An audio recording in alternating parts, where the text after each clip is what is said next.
Today on Monkey Life, Alison's at Dublin Zoo to collect baby orangutan Sibu Jr, whose mum failed to take care of him. He's absolutely gorgeous, no doubt about it. Overall, he's a very fit and healthy little boy. The chimps get excited over warm pumpkins.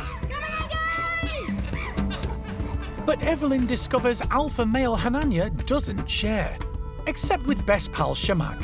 We just try to spread it as far and wide as possible because we do have ones that like to hoard a little bit and then some that might only get 1 or 2 pieces. And a prickly fruit treat is appreciated by the grown-up woolies, while the youngsters favour fun over food.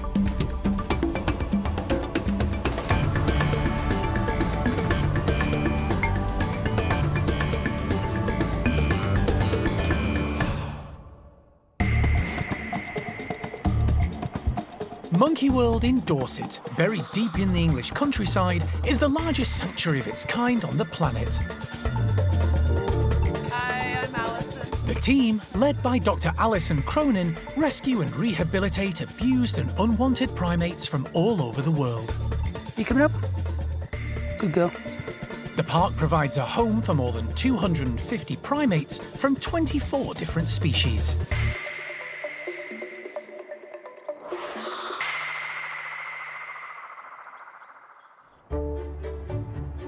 There's an air of anticipation at the park today. Alison's preparing for a journey across the Irish Sea to Dublin. She's heading to Dublin Zoo to collect an 11-week-old baby orangutan called Sibu Jr, or SJ for short.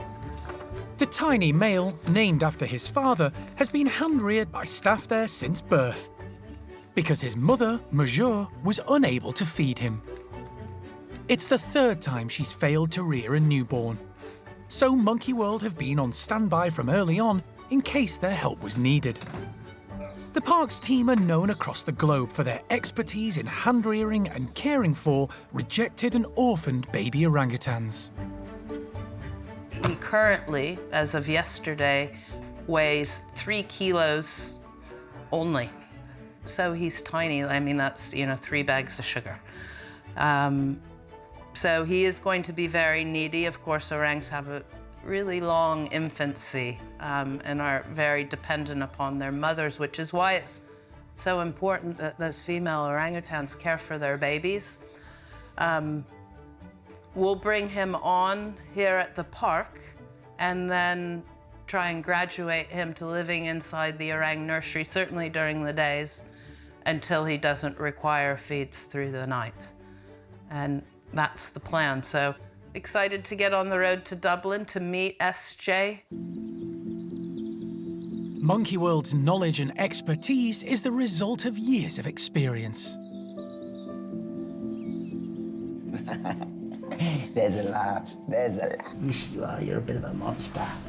All right? In 2005, the park became the European creche for orphaned orangutans, and with their state-of-the-art nursery, have now helped 15 infants grow and develop, learning natural orangutan skills and behaviours.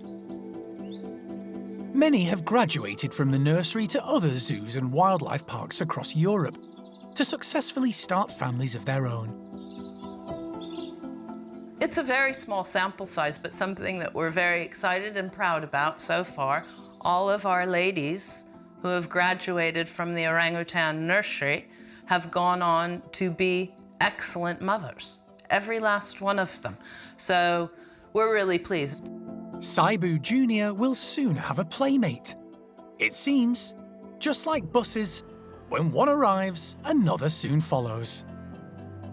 Kiwi, an 11-month-old female, is being hand-reared at Rio Safari Elche in Spain, and will soon be joining SJ and the park's nursery group.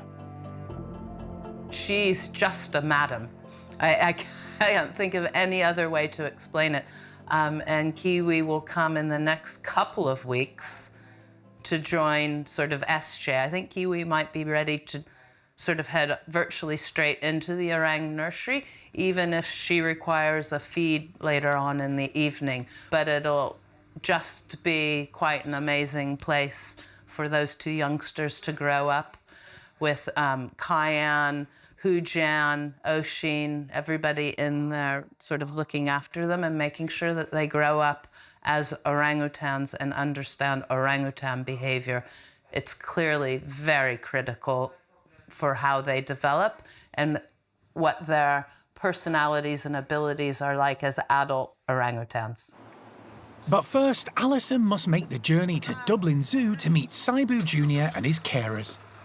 Then, it'll be back to Monkey World, where the hard work will begin. The primate care staff are always keen to keep the primates at the park busy and interested, providing as much variety as possible in the way of activities and food. Today, Lavar's troop of 10 woolly monkeys are having a prickly breakfast of blackberries, teasels and rosehips on the stem. They come with thorns attached.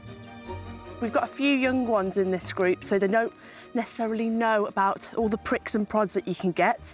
So we're just putting them in here, just to get them a bit more excited, a bit more adventurous, looking around a little bit. They have already got some in their enclosure, so just encourage them to just look around a little bit. Just not get their food from a bowl and just have a bit of fun, use their brain. Meg is keen to challenge the group by placing the berries and rosehips in difficult-to-reach areas, encouraging them to use their long, strong tails. So these guys have got a prehensile tail, sit in the wild in the Amazon rainforest. They'll be high up in the canopies, moving around, searching for food sources. So this is lovely to sort of encourage them to go up. Unfortunately, we're not able to get all their food up there as they would in the wild. So it's lovely to be able to put some things up there so they can get some of the sun as well and just get their tails moving. Time to see what the troop make of it all. Leader Lavar is the first one out. At the grand old age of 34, he's the oldest male woolly monkey in Europe. But you wouldn't know it. He's still amazingly fit and agile, and after a quick check around his enclosure to make sure all is safe for his family, he starts to tuck into the juicy breakfast.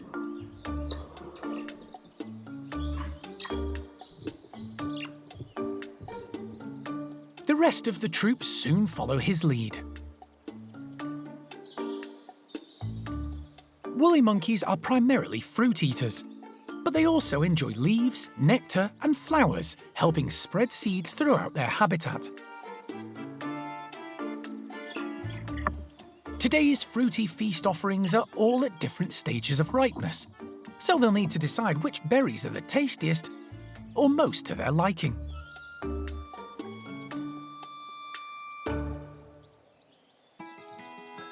This group are content and settled, with a good mix of experienced individuals able to pass on their knowledge to the youngsters. Alongside Lavar are adult females Pichua, who's now 15 years old, and supermum Zingu, who, at 19 years of age, has now successfully reared 6 offspring, the latest being 7-month-old Lloyd. He's definitely a bit of a character. He's wandering around a lot of the time. He's off mom, sort of exploring with his brothers and his cousin.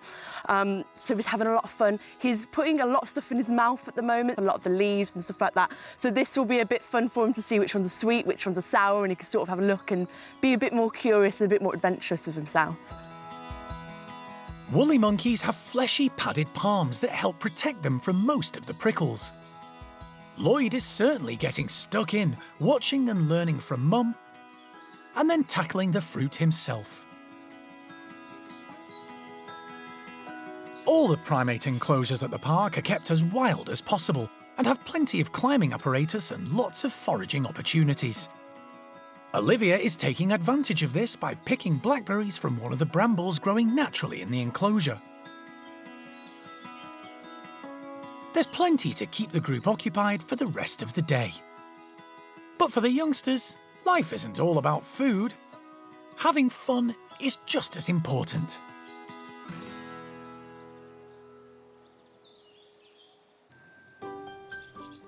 One of the park's main goals is to give all their primates companionship of their own kind. Circumstances sometimes dictate this isn't possible, and alternatives have to be found. A successful example are Tamarinds Mo and Red. They share the same genus, but are totally different species. As her name suggests, Red is a red-bellied tamarin, and Mo is a cotton-topped tamarin, easily identified by the shock of white hair on her head. Today, staff member Steph is trying out a new food source for them: sunflowers. It's something different. They've not had them before. Obviously, they're big and bright and colourful, so hopefully they'll be very interesting. Potential food if they eat the hearts in the middle of the sunflowers. And it's just something to make their environment a little bit different, something new to explore. Red arrived 3 years ago under tragic circumstances. She was found abandoned in a flat in Wales. Once at Monkey World, she was paired with Mo. Mostly they get on well together, but mealtimes can be fractious, probably because of Red's background. She was found pretty much starving, no real food in her enclosure, and because of that can be a little tense sometimes. Red gets very screamy and desperate, overfeeds, and Mo then feels the need to sort of chase her off and make her stop. Steph distributes the large bright flowers around their enclosure, but she's not sure how they'll react. I'm not 100% sure if they'll recognise them as a food source, so there might not be any competition in that respect. So we'll have to see how they do, but whenever we put anything in for these guys, it's important to spread it around and put multiple things in so that no one's going to squabble over a single item.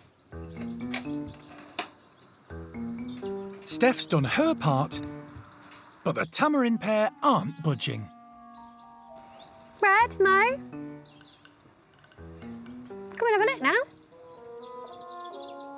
They need some gentle encouragement. Hello, beautiful. You got stuff out here? After some reassuring words, Mo is the first into the enclosure. You come and see.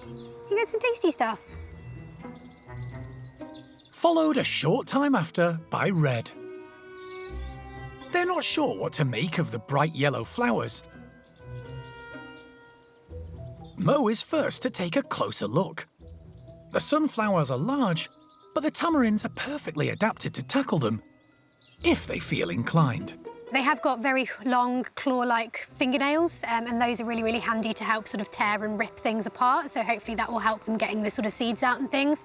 They do lack the opposable thumb that a lot of the other primates will have, so that makes manipulating objects sometimes a little bit more tricky, but at least with those nice hooked claws, that should allow them to rip out the insides of the sunflowers if they feel like doing that.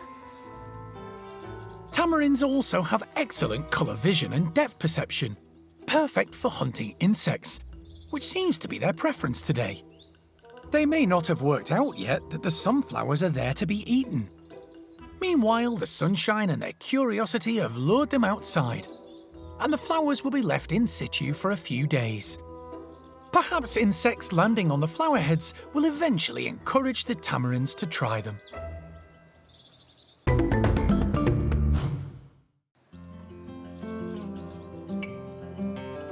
It's a cold and frosty morning, but the sun is shining, and at Hananya's chimp enclosure, the group of 18 are outside making the most of it.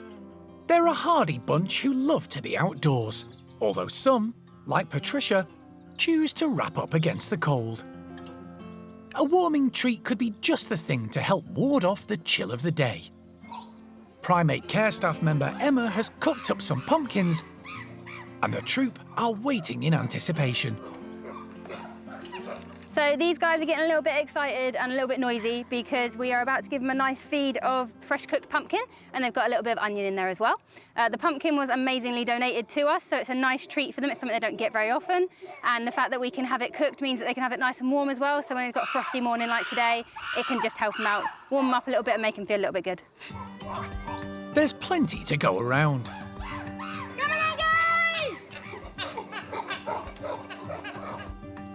The food is distributed from 2 towers to make sure everyone gets some, including the low rankers. Good girl. Zainab! Oh, try again. However, when Hananya is around, it's not always easy to grab a share. These guys are quite good at knowing their names, so sometimes you can shout out and they'll understand that you're throwing it towards them. But yeah, we just try to spread it as far and wide as possible because we do have ones that, as you'll see, like to hoard a little bit, and then some that might only get 1 or 2 pieces. Throwing out high-value food items at mealtimes is helpful at monitoring how the group are doing. Good girl, Cherry. There are 18 members of the troop, all with different personalities, and each with their own position in the hierarchy. It's led by Hananya, the dominant male, who's grown into his role over the years. He's ably backed up by other males like Simon. The dominant female is Johnny, a big, strong individual who's not afraid to throw her weight around to get what she wants, especially at mealtimes. Some of the lower rankers must wait their turn when it comes to food. Today, Zeynep has missed out on the pumpkin, but she's gathered plenty of raw onion instead.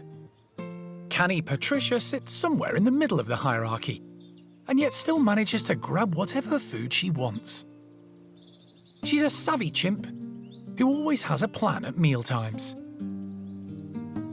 Evelyn approaches Hananya in the hope he'll give up a little piece of pumpkin. She's out of luck, but his best and oldest friend Shamak is looked on more favourably. The pair were rescued together from Israel in 1996. They were smuggled from the wild for the illegal pet trade and have been extremely close ever since. Fortune also smiles on Hananya's daughter Thelma when it comes to mealtimes. Her position means very few will try to steal from her. Emma has tried her best to make sure everyone has something to eat. So then we'll find that any low rankers that didn't get very much of the pumpkin should hopefully get a decent amount of the onion, so they'll still get a decent bit of feed. We try to give them 2 different feeds at once because they can be quite picky, and if it is a really nice high-value feed, the bigger ones are going to try and hoard it. Hananya's chimp troop is the largest of the 4 at Monkey World. And like all chimp groups, there are occasional squabbles. It can be high tension at points, but they tend to get through it really well. And I've heard it said before that 50% of chimp life is fighting and the other half is making up. And it's very, very accurate with these guys. So half the time they're squabbling with each other and the other half of the time they're kissing, making up, grooming, cuddling. So it's a nice sort of natural system for them to go through. And the fact that their hierarchy can change is quite nice and natural for them as well. With breakfast done, time for some to burn it off. And for others, like Thelma, to just relax and enjoy the sunshine.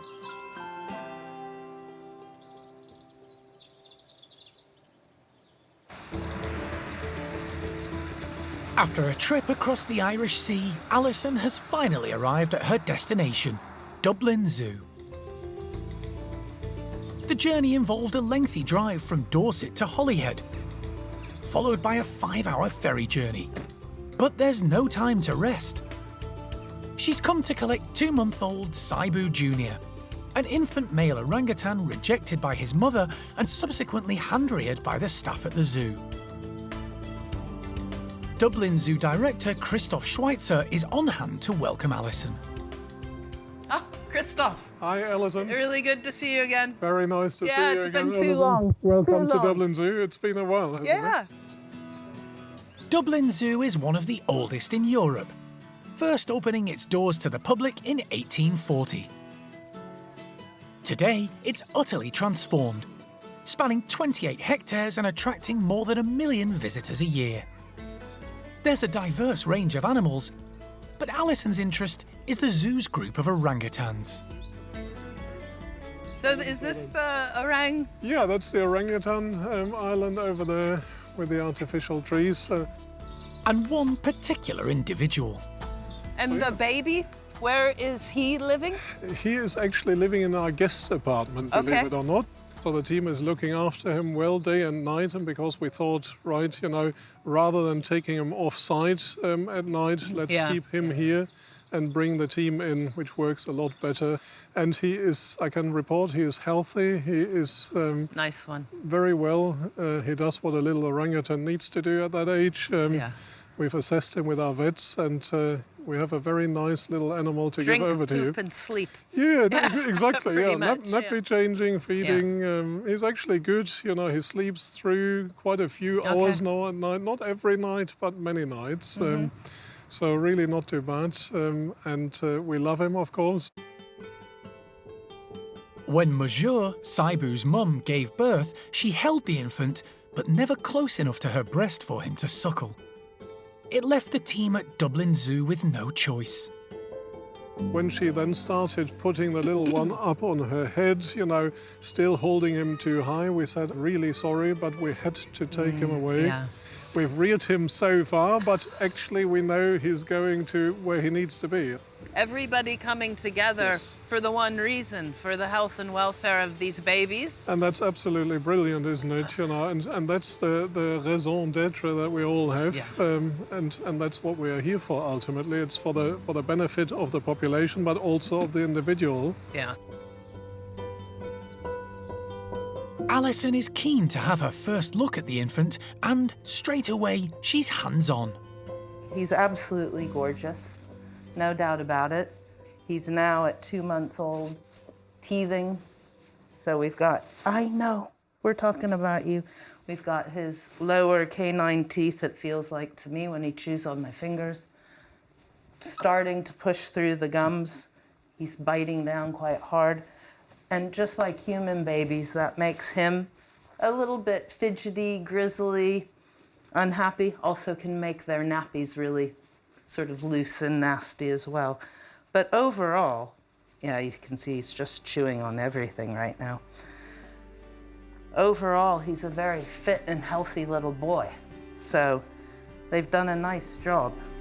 Sibu will need 24/7 care and attention from the primate care staff at Monkey World for the next few months.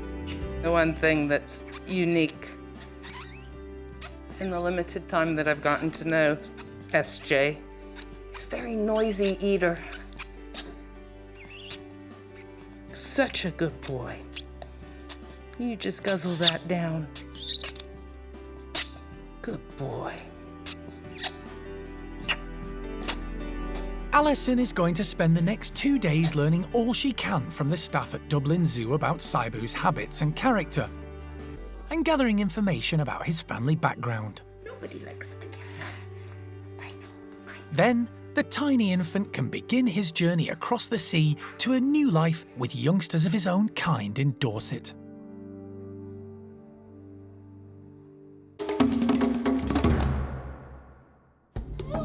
Next time on Monkey Life. Emotional goodbyes at Dublin Zoo as baby orangutan Sibu Jr. sets off with Alison for a new home at Monkey World. One last stop, Dublin Ferry Terminal. And with breakfast all boxed up, the Gwenon family get busy.